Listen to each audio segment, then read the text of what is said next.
Esse título aqui, ó.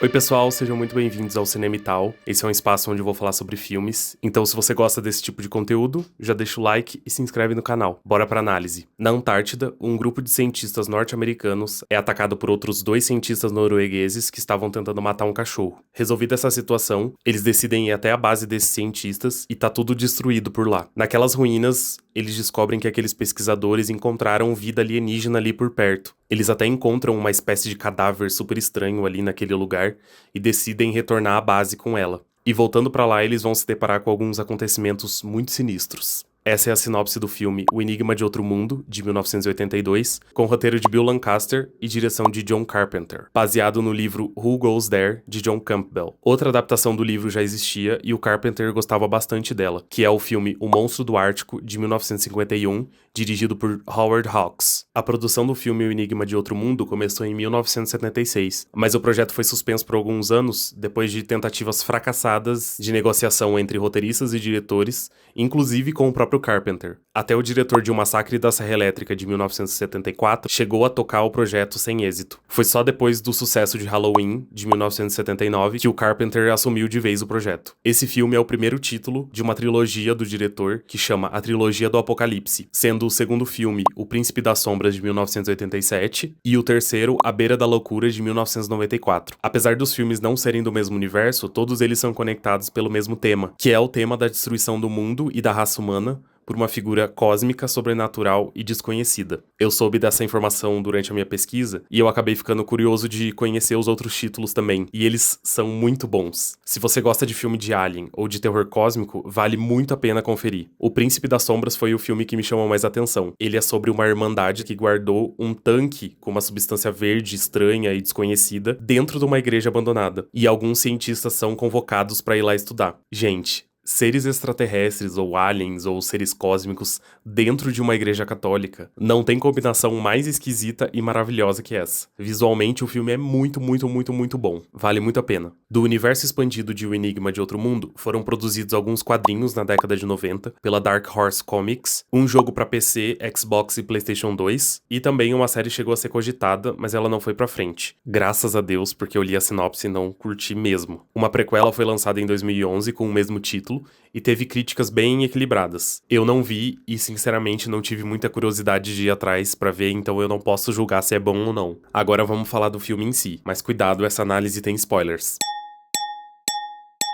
O filme pra mim já chama a atenção na abertura dele. A gente acompanha um helicóptero com 2 homens perseguindo um cachorro, e mais tarde a gente sabe que esses 2 homens são os cientistas noruegueses. Essa situação é uma situação muito inquietante, porque diabos eles estão perseguindo um cachorro. E a trilha sonora, ela é bem minimalista nesse começo, e ela revela pra gente um tom ameaçador no que a gente tá vendo. Alguma coisa de errado a gente sabe que vem, e vem mesmo. Inclusive, a atuação do cachorro é de milhões. Brincadeira, é óbvio que ele foi muito bem dirigido, mas eu gosto que os movimentos e as expressões dele são muito bem exploradas nos planos e nas sequências em que ele aparece. Aquele cachorro que a gente vê no começo do filme, que ele parece inocente, que ele tá sendo perseguido, ele vai se tornando um pouco estranho. Tem uma tensão esquisita ali quando ele aparece, e a gente vai saber não só pelo contexto, mas a forma como ele é filmado, a forma como ele é colocado nos planos e dentro dessa narrativa, que aquele cachorro não tá normal, definitivamente. Na vida real, o nome dele é Jed, ele nasceu em 1977 e fez mais 3 filmes além do The Thing, que foi o primeiro que ele fez. Inclusive, ele fez um filme da Disney chamado A Jornada de Nat Ginn, de 1985. Infelizmente, 10 anos depois, em 1995, ele faleceu. Toda a ambientação que vai acontecer essa história também é muito boa. Ela por si só já é um ponto de tensão para a narrativa. É um lugar muito distante da civilização e as condições climáticas ali são muito adversas e extremas. É praticamente um deserto, só que de gelo e neve. A gente sabe que a natureza pode ser linda e ameaçadora ao mesmo tempo. E aqui nesse filme, ela vai ser também determinante para que essa história aconteça. É por causa dela que aqueles cientistas ficam presos ali naquela base junto com esse alien. Aquela base de pesquisa deveria ser o único ponto de conforto e segurança para aquelas pessoas, só que ela vira um cenário de paranoia e mortes sequenciais depois que aquele cachorro chega. O perigo que era só lá fora, agora também tá dentro. E dá para dizer que é tanto dentro dessa estação, quanto dentro, internamente, desses personagens, já que eles simplesmente não sabem lidar com aquilo que tá acontecendo com eles ali. Essa ideia de que um alien pode assimilar e imitar a aparência de um outro organismo como forma de dominação é muito boa. E vocês já pararam pra pensar qual é a real forma dele? No filme a gente vê ele representado com aquelas formas distorcidas que são meio humanas, meio inseto, meio animal, tudo meio misturado. Mas se ele imita tudo que ele devora, qual que é a forma inicial dele? Será que essa forma que chegou na Terra, que o filme não mostra, já não era uma assimilação de um outro organismo ou outra vida extraterrestre? Todo esse modus operandi desse ser cósmico ameaçador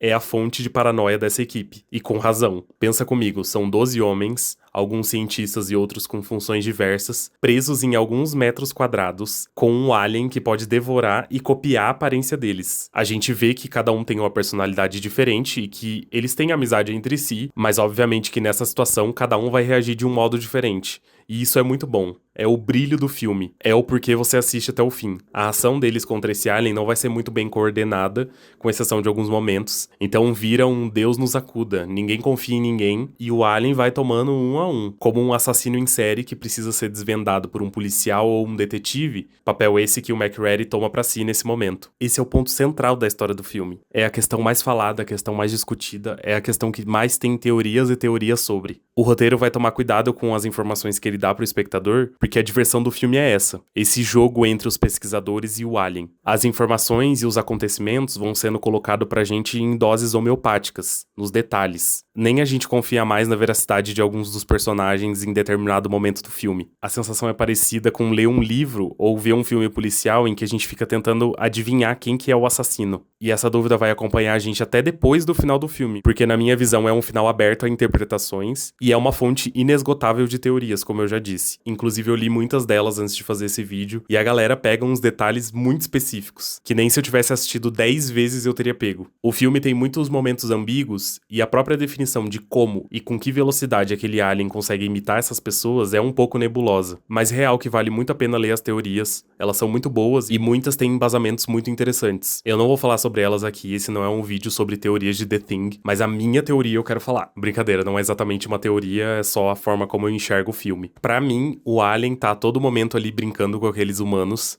porque ele sabe que ele vai conseguir vencer no final. É um pouco no caminho da interpretação que faz um paralelo com o McReady jogando xadrez no começo do filme, que ele perde pro computador. Ele toma a liderança daquele grupo pra contra-atacar o alien, mas ele se vê numa situação muito difícil, porque os movimentos do alien não são óbvios, e muito menos os movimentos da própria equipe dele. E não é um ser sem inteligência. Em um determinado momento, ele vai inclusive tentar colocar o McReady contra o próprio grupo. Na cena final eu sei que aquele alien tá ali. Se ele é o Childs ou o McReady, como dizem algumas teorias, eu não sei. Mas eu sei que tudo aquilo estava dentro dos planos dele. O destino da base de pesquisa norueguesa já era um prenúncio. O Dr. Blair não surta à toa. Ele sabe que vai ser muito difícil vencer aquela ameaça. É uma visão um pouco derrotista, eu sei. Mas eu acho divertida a ideia de que o alien tá ali brincando com a comida dele, que no caso são os cientistas, como um gato brinca com a sua caça. E não tem como não falar dos efeitos práticos do filme. Eu sei que hoje em dia a gente tá muito acostumado com efeitos digitais no cinema, mas nossa,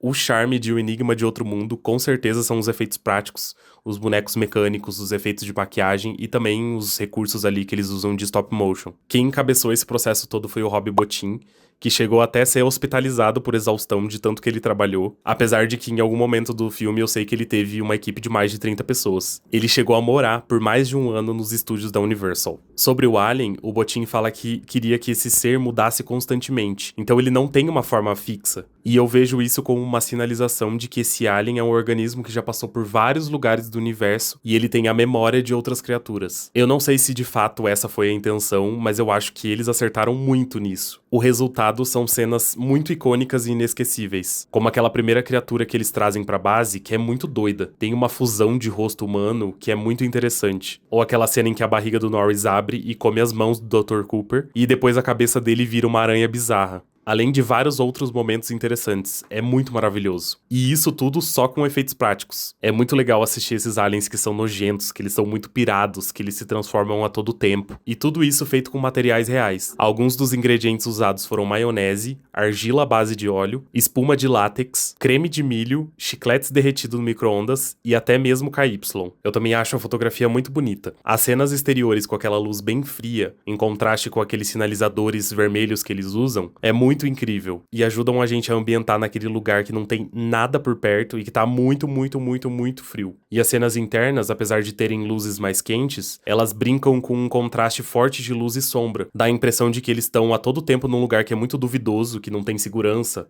Parece que eles estão num constante interrogatório. Alguns personagens são iluminados, outros ficam nas penumbras. Tudo isso eu acho que dá um tom de suspense pro filme e traz à luz pra essa história esse enigma que precisa ser solucionado. O Enigma de Outro Mundo foi um filme que foi muito criticado na época em que ele foi lançado, mas ele logo se consolidou como um clássico do terror e também da ficção científica. É um filme ainda muito citado e referenciado. Mais de 40 anos separam esse filme das novas linguagens do cinema e das inovações técnicas, incluindo de fotografia, efeitos especiais, montagem, trilha, som, e ele continua sendo um filme relevante, pelo seu tom sombrio e pessimista, e com efeitos práticos que pra época foram muito bons e chocantes. E você, o que você achou do filme? Você tem alguma teoria? Deixa aqui nos comentários. Muito obrigado por ter ficado até aqui, espero que tenham gostado desse conteúdo. Já deixa o like, se inscreve no canal e ativa o sininho pra receber notificação. Até o próximo vídeo.